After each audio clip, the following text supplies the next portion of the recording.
So we're praying for you, Mr. Biz Marquis. That's right, Biz Marquis. Nobody beats the Biz. And speaking of Mhm. somebody that nobody can beat, I'd like to Right. introduce you to our esteemed guest right here. This Yes. man is a power player. All right. I got it. Lay it on us. All right, Please give so it to us, Mr. just DJ. recently, he was awarded the Pioneer of the Arts Award, um, as well as he is the founder of the famed Warner Brothers Writers Workshop. It's an esteemed workshop. A lot of actors and producers have gone through that workshop, and they're the who's who of what you watch on the movies and TV shows. Um, Too numerous to name, and our guest will kind of touch on that. But a lot of the black TV shows that you love and enjoy, he's the one that is the pioneer behind that. In Oh, addition to wow. that, just most recently, congratulations, a 2020 inductee into the University of Pennsylvania Hall of Fame, baby. That's right. Wow. This Wow. man right here is Ivy League from Penn to Yale. So he's Mm. double Ivy League. Wow. He's the first African American head of prime time programming at a major network, which was NBC. He was senior vice president of Columbia Pictures, executive vice president of MGM Studios, producer and writer of the NAACP Image Awards, adjunct professor of drama at Yale University and the University of Southern California, executive director at the National Jazz Museum in Harlem, a Smithsonian affiliate, um, educated at Phillips Exeter Academy, which is the same place that Mr. Mark Zuckerberg went to. um, and he's one of the most storied executives in the history of the film and television industry. He began his work with Harry Belafonte Enterprises as a writer and producer, later hired by NBC, and he's the one. This is the black man that greenlit Columbo, Oh, House on the Prairie, what? Quincy, Quincy. Chips, Chips. You know, Chips. Pontarelli, Yeah. Policewoman, Rockford Files, Chico, and the Man. What? So, and when he was at MGM and Columbia Pictures, he was responsible for production and distribution. So he was also responsible for Glory, the movie Glory, with One of my favorites. Denzel and Matthew Broderick and Morgan Freeman. Mm. And that writer's workshop that I talked about is the longest running, most successful workshop for writers in Hollywood history. So Mm-hmm. without further ado, let's welcome to the show double Ivy League. I don't know which club do you go to, or the Harvard Club? I mean not the Harvard Club, the Yale Club or the Penn Club. And But let's welcome to the show, Mr. Peter Andrews to Power Moves. What's going yeah, on? yeah, yes, yes, yes. Way to Well, go. Joel and Kevin, thank you, gentlemen, very much. I've been listening to your show, and you guys, this is a wonderful, wonderful piece of broadcast and a podcast. And I'm one, humbled and appreciative to even be invited. Joel and I go back at least 10 years or so. We are very close. He's like a nephew. He calls me Uncle Peter. And Oh man. yeah, the only issue I have with Joel, and will always have, is he's from Yeah, Brooklyn. give it to me. I was born and raised in Queens. Oh. And when I grew up in Queens, we couldn't go to Brooklyn because they beat up guys from Queens.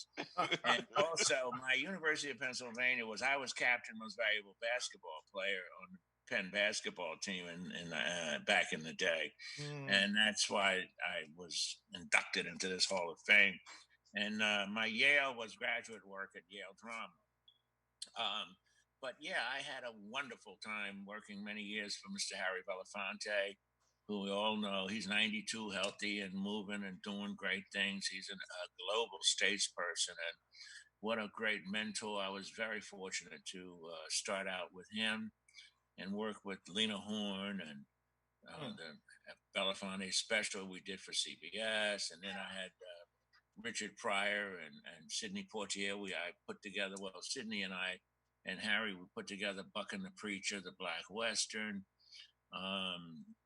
So my initial experience in Hollywood was New York City with Mr. Belafonte in the early '70s. Before I went out to Hollywood, and then NBC, I had a meteoric rise as a vice president. So hold on. So hold on 1 second. Hold on, because I gotta say Uncle Peter, right? So hold on 1 second, Uncle Peter, because I think we need to slow you down, right? Because Power Moves is all about where individuals like yourself kind of share the best practices, the tips on how you've made that meteoric rise, especially kind of share a little bit of your story growing up in Queens, real briefly. First of all, how did you go to Exeter Academy? Well, Exeter. I was a basketball player at Jamaica High School, and we had a great team. In fact, one of my dearest friends that I grew up with, and I grew up 2 blocks in the 40 projects. My life was spent in the 40 projects. Everybody knows they're world famous as the most notorious public housing projects probably in all of United States or wherever. Bob Beeman. So Beeman was on our basketball team with me. Wow. We had a great team. Beeman was 29, 2.5 inches, gold record, Olympian 1968. His record has never been broken in the long jump. Anyway, Bob and I still very, very close. But right? we had a great basketball team. We played Andrew Jackson High School. I was all city at Jamaica High, captain, most valuable player, all that stuff. And then and played in Rucka and all the tournaments and Cecil Watkins, the great, God rest his soul. I know Cecil. Okay. Yeah, Cecil arranged for me to go to Exeter for a year because I was only 16 when I graduated from Jamaica High. So I did the year up at Exeter, and that opened the door. I had 31 Division I scholarships to go. I would have been the first black to play at Duke, University of Davidson. I had scholarships all across the board. But Jack McCloskey, who built that great Detroit Pistons bully bad boy team in 1989 and 90, was their GM. He was coaching at Penn. He recruited me. So I played for him for a year. Then he left and went to Wake Forest, and Dick Harder and Digger Phelps took over. So I played for them. But so basketball helped me. But the key was Cecil Watkins, and also in high school, and then at Exeter, writing. So you want to know my working for Mr. Belafonte, I had to read a lot of scripts. I wrote a lot of memos to Harry about the scripts and putting deals together. And that helped me. And we had great success with Buck and the Preacher. I put together Uptown Saturday Night, all those films he did with Bill Cosby and Portier and Calvin Lockhart, all those great actors. And I left to go to NBC. They offered me a big time job. I went to Hollywood. All right, so let's but talk. It was all writing, even at NBC. Right. I memoed my way to the top of NBC and that's what I say to these young students, young people. When they have now the internet and you have your computers. Write brilliant memos, original ideas, thoughts, concepts for titles. Do a lot of reading. And you must convince whomever you're working with that you can make them a lot of money. And you make them a lot of money with original thoughts. And again, put them in writing and send them to your immediate boss. Okay, so let's stop right there, Peter. Sure. We have a base of young people who are in this content age, and everybody wants to be on the video side. But now you're unfolding a power move here in terms of writing, because a lot of people aren't really writing technically sound as they used to. Talk to us about how did you develop the love for writing as a young person, because you might be able to touch someone in this telecast and why writing is so important. And then where is the lane of opportunity today for a young person to get in ground floor and maybe even build, considering we're in the age of COVID as well? So what a brilliant tripartite question. That's what we do here. Yeah, that's right. No, Kevin, I say that with appreciation for the spoken word and the written word. Mm. And but let me go to it. Let me deal with it first. The great rap and hip hop, all that stuff. Somebody has to write those lyrics down because you can't go in the studio and lay it down unless you've written it and somebody memorizes it. So you Mm-hmm. don't have to write. We're not talking James Baldwin, Maya Angelou, Lorraine Hansberry, great writers that you have to emulate and write the great American plays and this and that or novels. No, you got to write the basic songs. So our kids, our teenagers and millennials, they can write. Mm-hmm. If you don't, because you listen to some of these, the music, the songs. So it begins with some written word. So that's part of it. The other part is unscripted TV shows have become a very, very important part of the broadcasting landscape. All of them, Fox, NBC, CBS, all the cables, everybody, it's unscripted drama, the real wives of this city or all that. So you need to write 2 paragraphs describing your idea, your show. Mm-hmm. If you can't write 2 paragraphs, then you really don't want to be in the business. If you can't write one rap song, you're not going to be a successful rapper. So I'm not asking or demanding that you have to be this prolific 200, 300-page novelist to make it in this industry. But you do have to at least be able to do the basics. The fact that they took out cursory writing from the curriculum in our educational system, to me, is a tragic travesty. It is a disgrace. Whoever made that decision and people bought into it and they then implemented it should be tried for intellectual genocide. Mm. Wow. Wow. I'm That sitting up on let me that. move. How do you send? My mom lived 3 years ago. We lost her at 101. I never not wrote her a beautiful birthday card and Mother's Day, everything, and I wrote it by hand. Mm. Same thing with my sister Lily and my brother Robert. People I love, my dear friends. I send Joel cards. He wanted a picture of me and the late great Percy Sutton I took with Percy years ago when I was the executive director of the National Harlem Jazz Museum. Joel, I had 2 pictures. Joel said, Uncle Peter, I want one of these pictures with you and Percy. I wrote it, and then I wrote him a note saying, "Here it is." What if I couldn't write? What do I do? Anyway. So don't get me started there. So writing is deceptive. I'm not saying our executives, but you still have to write emails. You got to write text message. Everybody's a texter.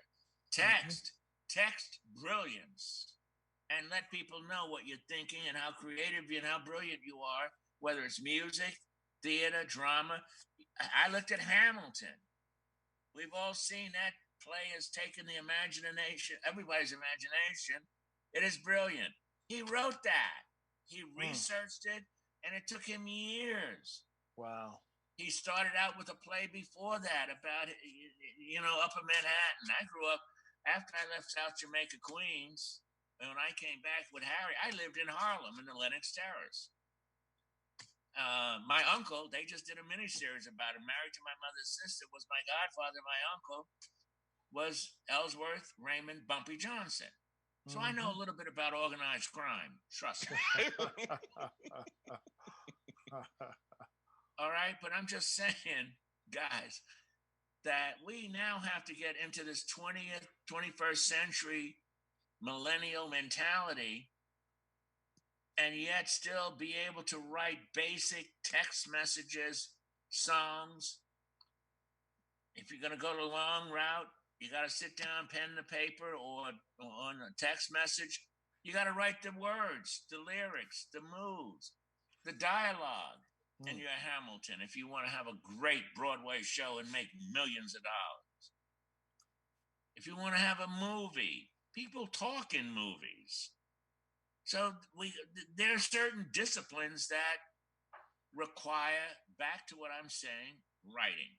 But we need programs. We need programs where our young people, African American, Black kids, need to know. They need to go to work. The unions need to be charged. They're not. You go to any movie set. 80% of the people working on that movie set are white males. That's a problem. That's wrong. That's not right because the unions don't have apprentice programs. And we're not able to even get in the unions. The agencies, all of them, CAA, William Morrison, Deborah, all of them. You go in and say, how many agents you have here, William Morrison, Deborah? Oh, we got 500. Well, 450 are white male guys. You go to all the craft unions, IATSE, all of them. How many guys in your union? People, 1,000, 800 white males. All that has to be part of this whole Black Lives Matter, Black employment, Black opportunity matters. That's what we have been denied. And this 400 years from the Atlantic slave trade, it's in the DNA of this culture. And that has got to be rooted out. I talked to Joel. I've been trying to do a movie for 30 years on Toussaint L'Ouverture. And they talk about Napoleon Bonaparte was a jackass, nothing MF. To invite this man, the president of Haiti, to his country and put him in jail. What if Bill Clinton went to visit Paris and the French put him in jail and they kept him there? We'd have gone to war. So, there's a lot of corrections. Don't get me started. Uncle Peter. But your question, I hope that I answer your question. Yes. I love it. We need to learn. We have to master. We cannot get through without basic writing. Basic. I'm not saying write the creative. You're not James Bowen, Maya Angelou. No. You don't have to do that. If you can do it. I have a novel coming out called Harlem's Chosen Crew. It's coming out in about 9 months, and it's going to blow everybody's mind. It's about 4 kids who grow up in the Lincoln Projects in Harlem in the 60s and 70s and go on to incredible heights in professional basketball, Broadway, music. And one of my guys becomes the underboss of the Spanish mob under Raymond Marquez, Latin mob in Spanish Harlem. And one of my guys becomes a nightclub owner in Washington, D.C. Their lives, and it's a love story, it's a courtroom drama, it's a murder mystery, and a thriller. Wow. All wrapped in one, yeah. So smoking. Yeah, it'll be, you guys, listen, it's headed for the New York Times bestseller list. I can tell you that now. You all heard it here. We got an early prediction. It's going down. Harlem's Chosen Crew, but I send you, Joel and I will be in touch. I'm here in Tampa. I live here now. I moved here from Las Vegas. Oh, wow. After 5 years. My company, I'm launching a new company here. And it's a company that's going to hire in South Florida and ultimately nationally a lot of young minority kids, African American, Black, multi-ethnic kids, and it'll be on the job training, actually producing unscripted sports television. That's all I can say about that. Wow. But yeah, that's and that's why. But the headquarters will be based here in Tampa. Well, I've got to volunteer a recently turning 19-year-old 20. I've got one for you who's ready to go in my household, Peter. So I volunteer him to come learn under you. How about that? Well, listen, he will learn as he wants to direct, produce, write, editing, wants to write, all that. Well, he's going to do every guy. Yeah, listen, he's going to learn the whole business of being on a crew. And see, the technology here is so fabulous nowadays. And we're also going to be virus proof that our productions, so that we comply with all of the rules to produce our shows. We have a lot of unscripted dramas, interviews, and shooting high school championships, junior college stuff. We do everything that ESPN and Fox and NBC and CBS Sport, all the big boys, they do MLB and NFL. No, we don't do that. We're doing high school championships and junior college stuff.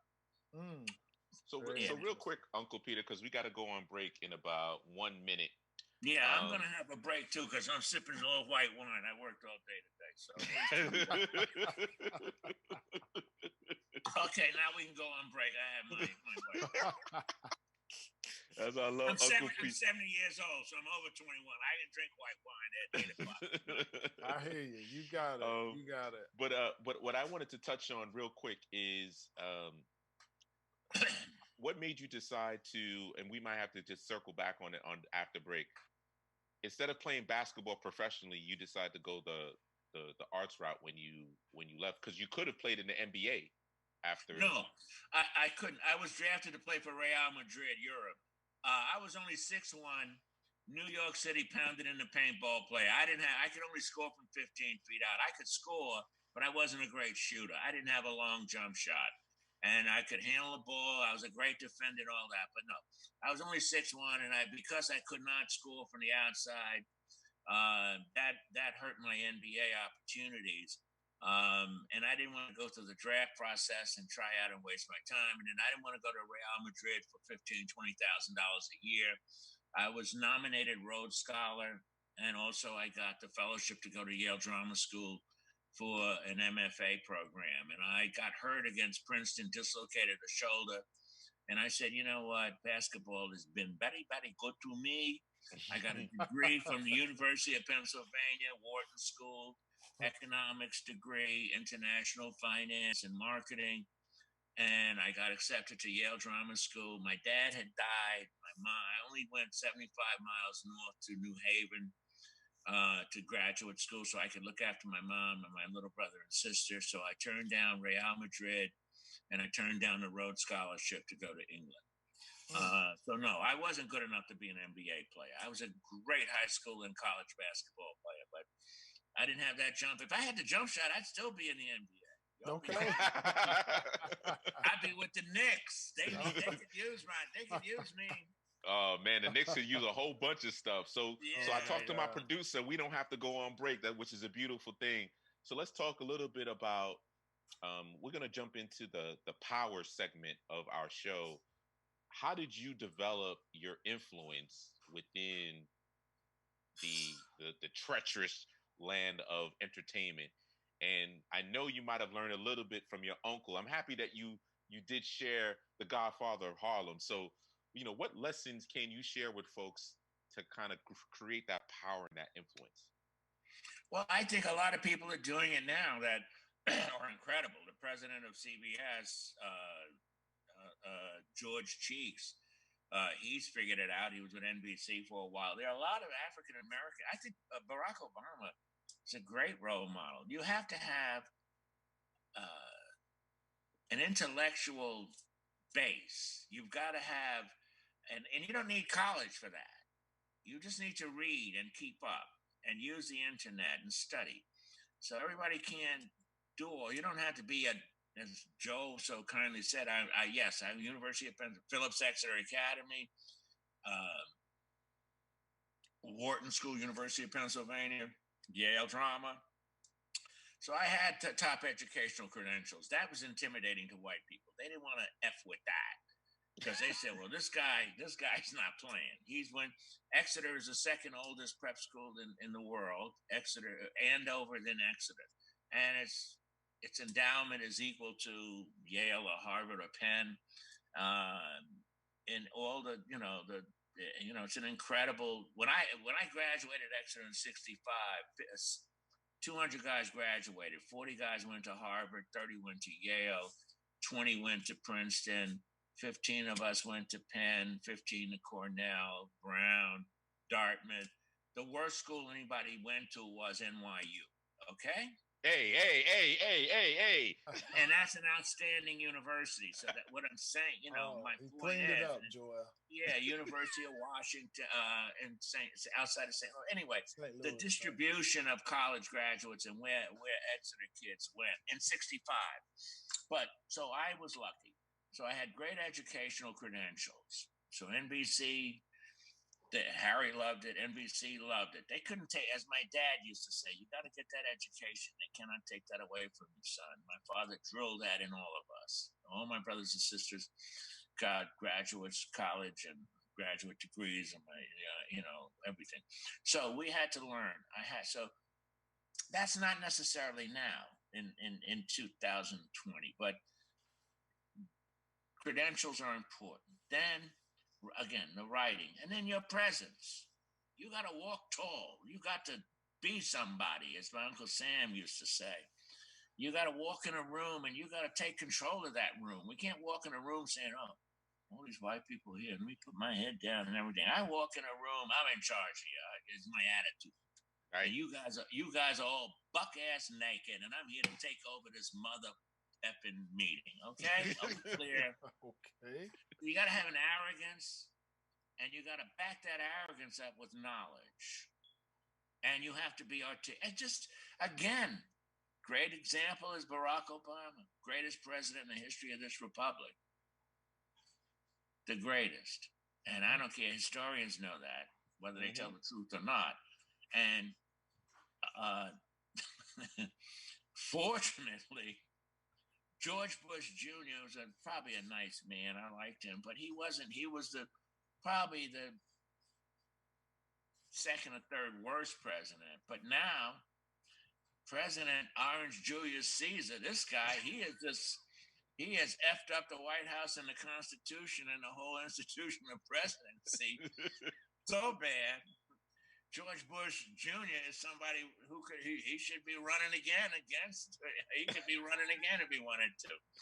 Anyway, let's hope there's a change in November. But so Uncle Peter, I think what you're alluding to is you don't necessarily need to have a stellar education or school to go places. However, wouldn't you agree that the network that you have, that's why I was making fun of the Yale Club and the Penn Club, right? The people that you can, your circle of friends can truly influence the type of doors that you can knock open.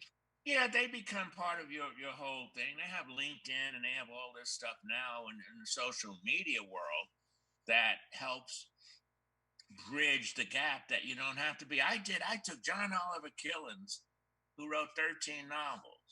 Great African-American writer. He was a professor at Howard. He wrote a great World War II novel called And Then We Heard the Thunder. He wrote a movie that Harry did in 1959, The End of the World. I can't think of the title. Anyway, John Oliver Killens invited me to his workshop at Columbia University Graduate School. So I went and took that while I was working for Harry in 1970. And so theoretically, I had Wharton Penn, Yale Drama, and Columbia Graduate School with John Oliver Killens invited workshop. So, when I went out to the West Coast to Burbank, to those boys out there, best they could do was USC and UCLA. And I'm like, kiss my booty, brother. I'm an Ivy League tripler, Shine my shoes, step aside, Right. I mean, so I didn't brag about it. I didn't have to. They knew it. In fact, it wasn't those days 40 years ago. It was quite intimidating and can work. It's a double-edged sword. It works for you and it works against you because you're considered arrogant and uppity. They don't use those words anymore, thanks to Black Lives Matter and white folks and Karens and people. They're finally getting it. That you better change your attitude and get smart here, because this 400-year DNA of racism and negativity about who we are is over. Right. That came, thank God, tragically, to that young man who lost his life to that stupid jackass racist cop putting his knee down on his neck and killed that boy. And that was a photo around the world that has changed. It's changed and changing attitudes. Now, there's still a population. Let's not get, we thought when Barack Obama got elected, the world's going to change. We're good. We're going to be accepted. No. There's a movement going on globally. There is a recognition. There is a sensitivity about the inequities and the adjustments that need to be made in this culture, this deeply systematic. You still have white folks saying there's no such thing as systematic racism and wearing Confederate flag drawers. So what do you say to those people, right? How do you change their DNA and their kids? How do you get their minds right? Because they're never going to capitulate to decency and the treatment of all human beings. So let's not get naive about what's going on. But there's change happening. Radical. How do creatives help change that narrative or create that You movement? do it through writing, painting, photography, poetry, music, all the things we're doing and continue to do. And we just got to keep doing it. Yeah, I like that. So one of the things, Peter, you broke in and you brought some really unique shows to the world. I know our younger audience won't necessarily understand or get them and have the appreciation, but when they came out, I mean, you're talking about shows that ran for a very long time, touched a lot of race and different different genres. What show of all the ones that you've done, maybe one or two of them, you really thought was really meaningful? You changed your life, did a lot for people, maybe even touched society and opened up people in ways, and even to this day, people still talk and tell you you did a great job. But what would you say those were for you? Well, the only Latino who ever starred on a TV show until I did two particular shows was Ricky Ricardo, Desi Arnaz, and I Love Lucy in the 50s. We didn't see another Latino in a lead role in a drama or comedy until I put Freddie Prinze in Chico and the Man. And then I did Eric Estrada in Chips. So I'm particularly proud of introducing the changing of the guard, where America suddenly realized there were Latino males who could be leads in hit television shows, and both those shows were big hits. Big hits. So those are two. The other I did, Maya Angelou wrote a world premiere movie called Sisters in 1978 for me when I was vice president of drama at NBC. And it starred the late, great, dear friend of mine, Diane Carroll, Rosalind Cash, who babysat my daughter, another late, great, brilliant actress, Irene Cara, Bobby Hooks, Dick Anthony Williams, who's gone now. Anyway, and it was a primetime soap opera intended to be a long-running series about three sisters. And it was the highest rated movie of the week when it finally premiered in 1979. But Freddie Silverman took over NBC, and he didn't want to put it on the schedule as a primetime soap opera drama. And that broke my heart. So that was a great, groundbreaking show because she was the first African American woman to write a world premiere movie for television. My dear friend, the late, great Maya Angelou. So that hurt, but it was still a groundbreaking movie, and you can rent it, see it. It's a great piece of theater, drama, filmmaking. I did a show, a Black family show, with a father whose wife dies of sickle cell. The late, great Bernie Casey, who was a dear friend of mine, and we just lost him. It's called Harrison Company, but I did a 2-hour movie called Love Is Not Enough. And then we had 4 episodes done. And NBC, against my fighting vociferously, put it on Thursday night at 8:00 against Mork and Mindy. And the show didn't make it. But I wanted it to go on Sunday at 7 or 8:00, and it would have had a chance. Because I did another show that went on Monday night at 8:00 called Little House on the Prairie. I was very proud of that. A lot of people, they love that show. Yeah. And Michael Landon was from Flushing, New York, and a great guy, wonderful, talented, brilliant young man. And he's gone now too. So those are some of the shows that I worked on and did that I still recall. and enjoy developing and green lighting and programming those shows. Because my job was to green light I shot 12, 13 pilots, picked 3 or 4 of them, ordered 12 episodes, and then I had to figure out what night of the week they went on. Sunday through Saturday, 8, 9, 10 o'clock, and what time slot, and to counter program, come up with ideas to do that. The other show I worked on, I didn't green light it. It was already a hit. When I first got to NBC, they put me in charge of working with the late, great Jack Webb, Dragnet Jack Webb. Mm-hmm. And he had Emergency and Adam 12. Oh, wow. So I worked on both of those shows initially, just to sort of, they wanted to see what, how would I do with the scripts and the producers and overseeing those shows. Jack Webb and I actually became very good pals. I admired him. He had Dragnet. He had Emergency. He had Adam 12. I tell you the truth, Adam 12 became Chips. Mm-hmm. If you think about it. See, that's the secret. That's the behind the scenes stuff right there. I just took the format of Adam 12 and cast 2 guys and made it an hour, what we call, I created the term comma drama. Half comedy, half drama. Mm-hmm. And it was a 1-hour cop show on Thursday night at 8 o'clock, and it was on for 8 successful multi-million-dollar seasons. Wow. So this is the next segment. Let's talk a little bit about respect, because what I love about you, Uncle Peter, and you mentioned it, is it's all a matter of when you step into the room, and similar to Kevin Carr's 9 medallions, which stands for champions, it's all about the attitude and the passion. How do you command respect, especially when you are a minority trying to break into, the entertainment industry? Well, I think we have to eliminate from our thought process that I'm a minority. We're not a minority. We're a majority, because we have the brilliance, the talent, and the genius.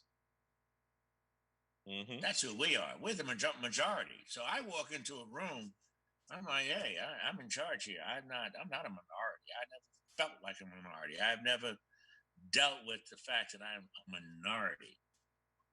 I don't go in with that attitude. We need to refocus or focus our concentration on superiority. We are superior talents.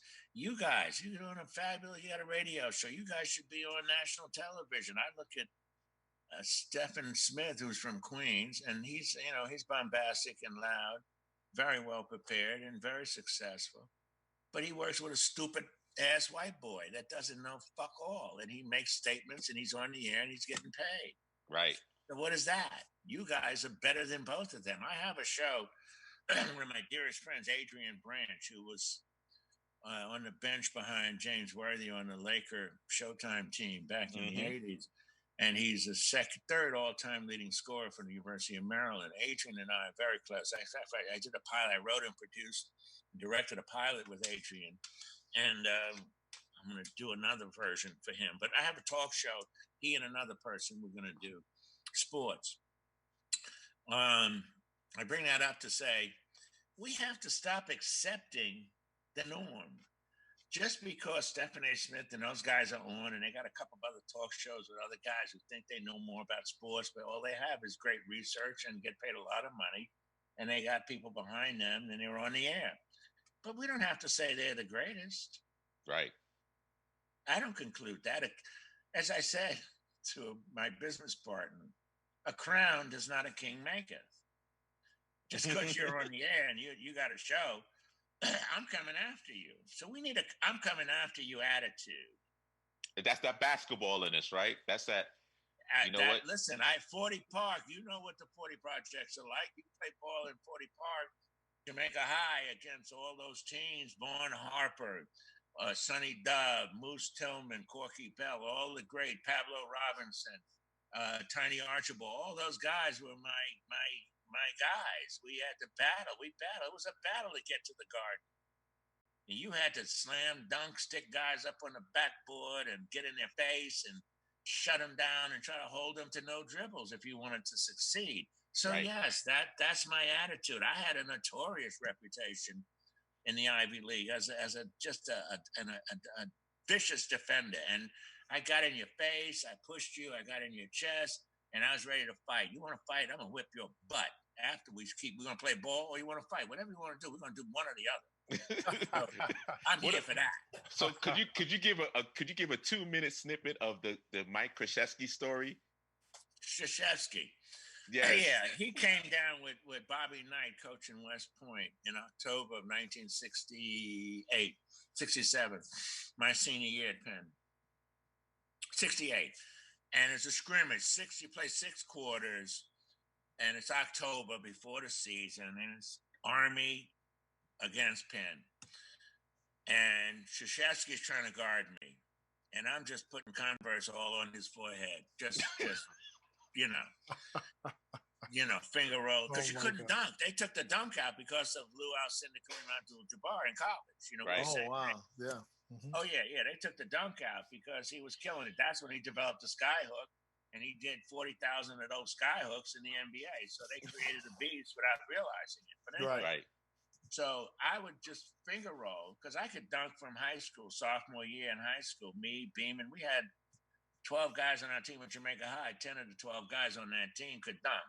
So, that was, yeah. Anyway, so I'm going on a fast break, and I'm finger rolling. Krzyzewski low bridged me. I came down and I fractured 2 of my transverse process bones.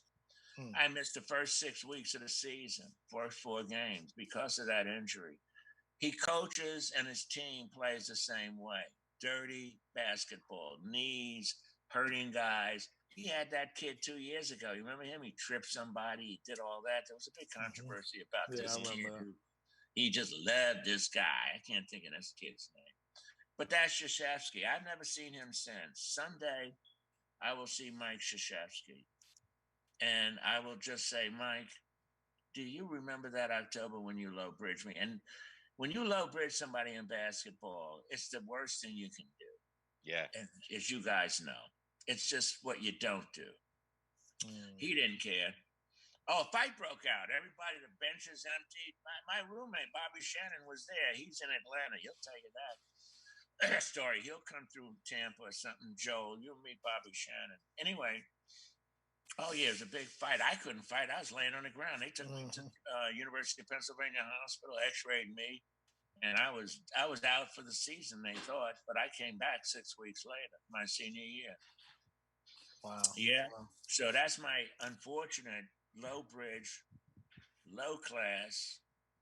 That's why I don't root for Duke at all. I can't stand Duke or Mike Krzyzewski. And now I hear a lot of these good black ball players, high school kids, are going to go to Howard and A&T and different other schools, which I would love. You only need to go for a year anyway, and they're going to sign and go to the NBA. So why not go to a historical black college? That's a movement. My company makes the kind of money I think it's going to make in the next few years. I'm going to support those programs and create scholarships for basketball stars to go to the historical black colleges. Because I want to see a Final Four with 2 black colleges. What do you think this country will do when the Final Four, Final 8, and you got 2 or 3 black colleges playing? You heard it first from Uncle Peter right here, guys. Listen, one of my closest friends is Earl the Pearl Monroe. Earl played on the only historical black college that won a national championship, 1963, Winston-Salem Teachers College. Yeah. He averaged 43 points a game. Yeah. And that's the only time a historical black college won a national college. And they were D2, but it doesn't matter because we all know Earl was just magnificent. Black Jesus. Hey, Peter. That was his name in Philly, but the NBA got scared of Black Jesus. So, they consider him Pearl. But yeah, anyway, so yeah, that's my Krzyzewski story, Joel. You know that story. I know. That's why I have to share it. Go ahead, Kevin. Yeah. So we got 2 minutes left. Yeah, so Peter, when you're thinking about, if you had to give people advice on, success and where it lies, you kind of touched on it. But in this age of, we've got crises going on, Peter. We got the health crisis, we got the economic crisis, we have the social reckoning and equity, and we even have a leadership crisis now with the election coming up. What kind of advice can you give people to really help them get through this tough period of transition, and knowing, there's some levels of uncertainty ahead, but if you still don't know what's ahead, what can you do to help them push on and see hopefully greener pastures at some point, as we all pray to get through where we're at right now? Wow, Kevin, I wish I had an answer that would be adequate and appropriate and make sense. So I'm going to take a stab at it. What I'm doing, one, I'm praying day and night, every morning and every night before I go to bed. I'm praying for my family, my loved ones, my own life, that I want to have my business prosper and succeed so I can put something back in. So you got to think about putting something back in. You have to also think about the solitude that this pandemic has put everybody in prison. The prison of our own homes, of our studio apartments, or our two-bedroom houses, or our condominiums on the beach, wherever you are. Everybody is now confined that has any intelligence or rationality. People running around, going to the bars and dancing and kissing and eating and carrying on and doing all this other wild stuff. That I don't, I don't. That's what they do. So you got to just buckle down, avoid the opportunities to allow the virus to affect you. Wear your mask, wash your hands, do all the other stuff, and localize yourself. And in the meantime, develop yourself. Do some push-ups, do some sit-ups, do some reading, do some writing, do a lot of praying, and look after your family. And think about, what can you do when they get the vaccine? How can you be a better person after the pandemic is solved than you are during the pandemic? That's it right there. On Mm-hmm. that note, that's it for Power Moves. We got to have the Uncle Peter back again, because I'm telling you, he got stories for days. Yeah, we want to hear about that new thing you got going on here in Tampa. I've got some talent I want to send your way. I'll help you build that, all right? Kevin, I look forward to meeting you in person. You're genuinely a brilliant, talented young man. So Joel hooked that up. I'm here in Ybor. I'm in Ybor City. Oh, okay. I walked the streets of Ybor 3 weeks I've been here. And I like being around the people, and I have friends up in Wesley Chapel, and where the wealthy people, like Joel and all the elitists live. That's not where I lived either. I'm close to you, so I'm yeah. See, I'm really, I can't get away from the 40 projects, but Joel. I gotta tell you, Joel's still been cool. I know he's very upper middle class Haitian aristocracy. His great grandfather was one of the greatest generals in the history of the Haitian army. Nice. So I'm just teasing. Anyway, Joel is my man. I love that boy. He's fabulous. You're looking good too, Joel. God, you look great. Thank you, anyway, man. Thank you. How do I look, Joel? Tell me how I look for 70. Man, you look fabulous, baby. You look fabulous. You look like you'll be 50 years old. You guys are messing with me. I swim an eighth of a mile every day, 6 days a week. I can't shoot. I still can't shoot any jump shots, but that's okay. Well, we're gonna come see you because we both need mentors. I'm gonna affectionately call you mine as well. So I got a name coming for you. I'm gonna let him call you Uncle Peter. I got a name coming. I just gotta marinate on it. So next time I see you, Kevin, you listen. I look forward. You guys are great. Thank you for having me. I hope I didn't mess you up. I tried not to. No, you were awesome. You were awesome. And once again, thank you. A great show. What's a good website, or how can people consume Uncle Peter? Well, they can go online and just look up Peter Anthony Andrews. They Google that, and then I gotta tell I got an email, but I'll get flooded. But anyway, it's Peter Anthony Andrews at yahoo.com. All right. My full name. But if you Google Peter Anthony Andrews, they have all this stuff on the internet about stuff that I have done. And they left out, the fact that I just love beautiful women and limousines and champagne, But That's the truth. Okay. Yeah, like I said, you got stories for days because we could talk about your parties, but Oh yeah, Okay. yeah. That's part two, man. I had That's part legendary party. Part two, you guys need to listen. I'm a mini series, brother. I'm more than part one and part two, brother. I'm 8 to 10 hours. I'm like Boardwalk or like what they did, the Godfather of Harlem. They gave Bumpy 10 hours. I need 10. All right, you got it. We're gonna do a reoccurring series with you. How about that? That's I'd be right. delighted, guys. Just call me. I'll set it up. I can Zoom. I figured that out. But come down to E-Boy. We walk around and have a little bit of, libation. There's some great little restaurants here. I walk. I don't drive. I walk around. And then I'm working here in E-Boy is the office now. But we're buying a building up in Wesley Chapel. Oh wow! So I'm getting ready to join Joel and the rich black people. Yeah, I gotta get out of the hood.